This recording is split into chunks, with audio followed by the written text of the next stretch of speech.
everybody, welcome to Games and Grills. Chris here. It is shortly after 5 a.m. on Thanksgiving Monday here in Canada, and I am up because I'm doing a brisket today. Not a huge one, but it's about 7 pounds, and I want to make sure it's done in plenty of time for dinner tonight, so that's why I'm up at this stupid hour.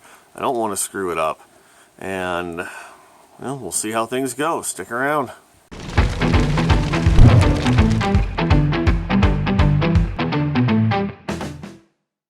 Alright, this is our beef brisket that we're working with today. I don't know how well you're going to see it because it's super dark here, and the only light I have is the light on my cell phone, which in reality is not too bad, and it gives me plenty of light to work with, but translating to the camera, I don't know how well this is going to look. So you might see this, you might not. But anyway, this is our brisket that we're working with. It's about 6.5, 7 pounds. Not a huge one, but you know, it's what I can get a hold of fairly easily around here. It's not too bad. I've trimmed it up and gotten rid of some of the silver skin on it. Next step is we're just gonna coat with some Worcestershire sauce.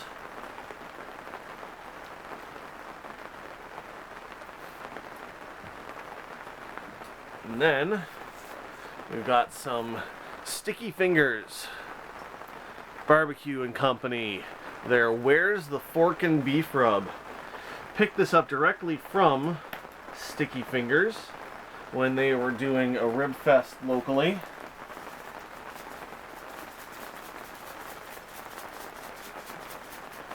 And I thought this would be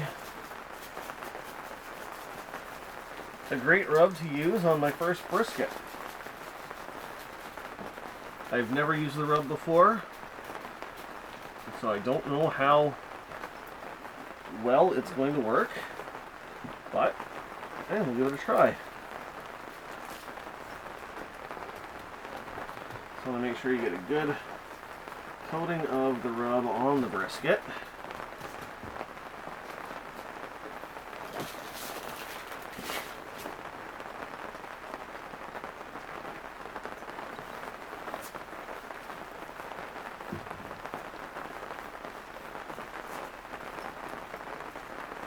And I've trimmed up the backside as best as I can. Again, it's about 5:30 in the morning now. It is super early. I can't see perfectly, but hey, this is the sacrifice you gotta make for some good barbecue, right?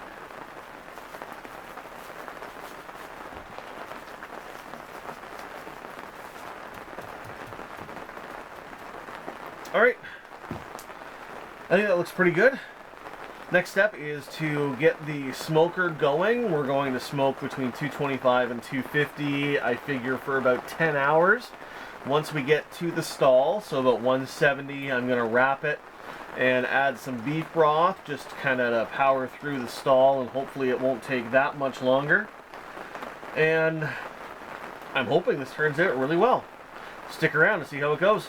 Okay, so we're setting up for the minion method. I know it looks like I got a lot of chunks of wood on there, but like I said, I'm planning for a 10-hour cook, and I want a lot of smoke flavor on this brisket. I want to get a good smoke ring, so we're going with hickory and a little bit of mesquite in there as well. We like strong smoke flavor here. I know a lot of people are kind of scared of mesquite because it gives too much of a smoky flavor, but you know, we don't mind that here. So I've got my charcoal chimney going, getting the coals ready to go to put in the middle there. Just a few more minutes and we can get things going. We're about 2.5 hours into the cook at this point, and it seems to be cooking a little bit faster than I had wanted. So we'll open it up, take a quick look.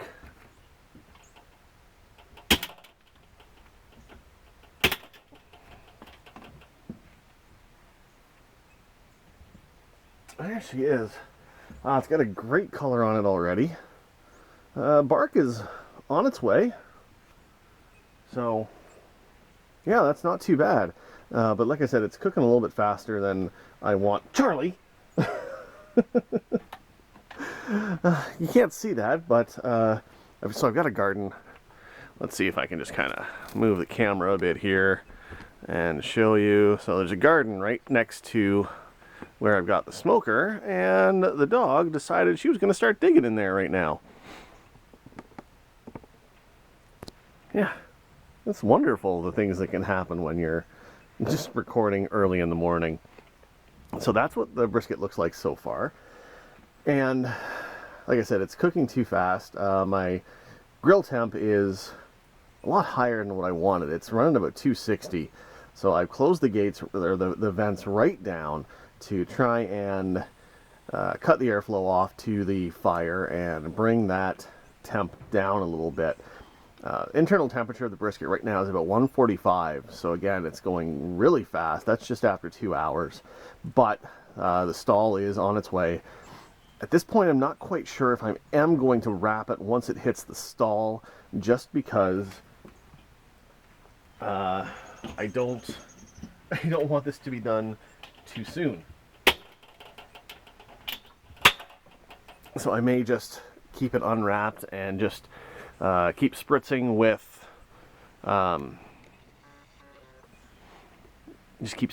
some beef broth, and hopefully keep it good and moist that way. Is that going to work? I don't know. We'll see. Stick around. We're at about 4 hours now, and we've already hit the stall, which I was not expecting to happen so early. We're stuck at about 158 internal temperature. So I was expecting to get to the stall this early already, but what can you do? I mean, it's got a mind of its own. It'll do what it does, and we just gotta ride our ways through it. So we still got plenty of time left. It's only like 10:15. I'm not worried too much. We got plenty of time to ride through the stall. Just gonna give it another spritz.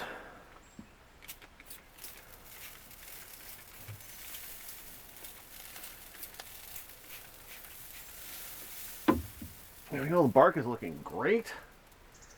Got a really good bark on there.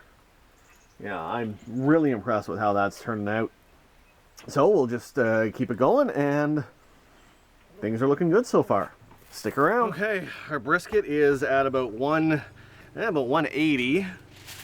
So it's time to wrap it. I don't have any heavy duty tin foil, so I've just got 3 pieces of regular tin foil that we're going to use to wrap this.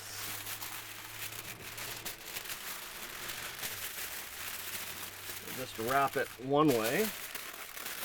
The bark on this is looking pretty awesome right now.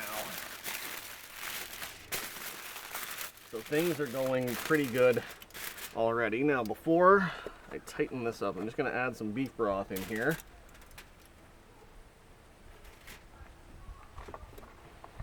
Not a whole lot, just a little bit that will work to keep the whole thing nice and moist, hopefully.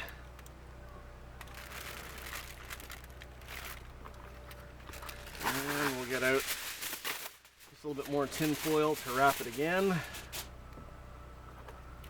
I'll make sure it's wrapped nice and secure.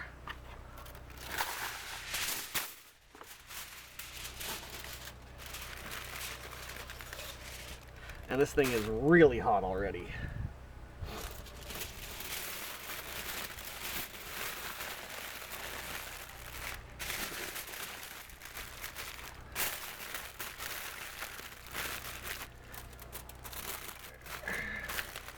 And you know what? I'm going to do one more.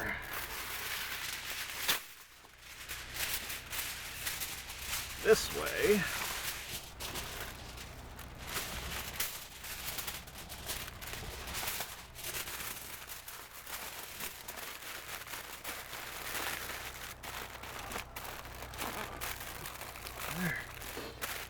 Alright, so I'm through the stall already. It's about 12:30. So it's stalled at about 155, between 155 and 170. That took a couple hours to get through that. So that's not too bad. So here it is. We'll get it back on the smoker, get the probe back into it, and we'll be almost done. Stick around. All right, we are at 202. I don't know how well you can see that. 202 internal temperature. So that means the brisket is done. I'm gonna pull it out.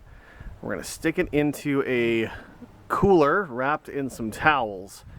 And it's gonna sit for about 2.5 hours because this got done faster than I thought. Total cook time was about 8 hours, which I didn't think was too bad at all considering it went through the stall as well. So we'll get her out, get her into the cooler and let it sit. We'll open her up once it's sat for a few hours and we'll take a look to see how good it actually looks. So this is Tracy, and as much as Chris makes the smoked food and thinks he's the hero of the meal, what really is the hero is the rest of the food that I've prepared. So today I have made scalloped potatoes with bacon and onions, an Asian cashew coleslaw. We're going to scoot over here for the oven roasted cauliflower, and the garlic parmesan panko roasted snap peas. But let's get back to the all-important meat. Now, the other stuff is more important and it all looks delicious. Let's open this up and take a look.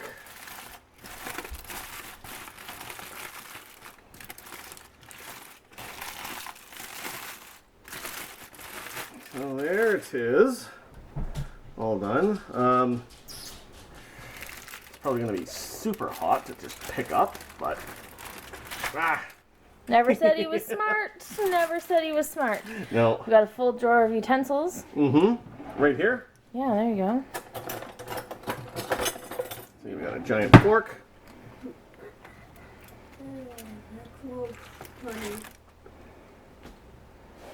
And we'll put it on here. All right, let's get cutting. Now, it actually kind of felt kind of not tender when oh, nice going through it pretty good. There's the first cut. Look at that, that's a pretty good smoke ring, isn't it? It's not focusing. Oh, just give that a tap.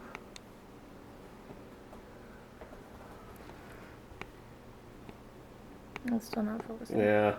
Yeah, well. Okay. All right. Well, let's cut a few more slices off.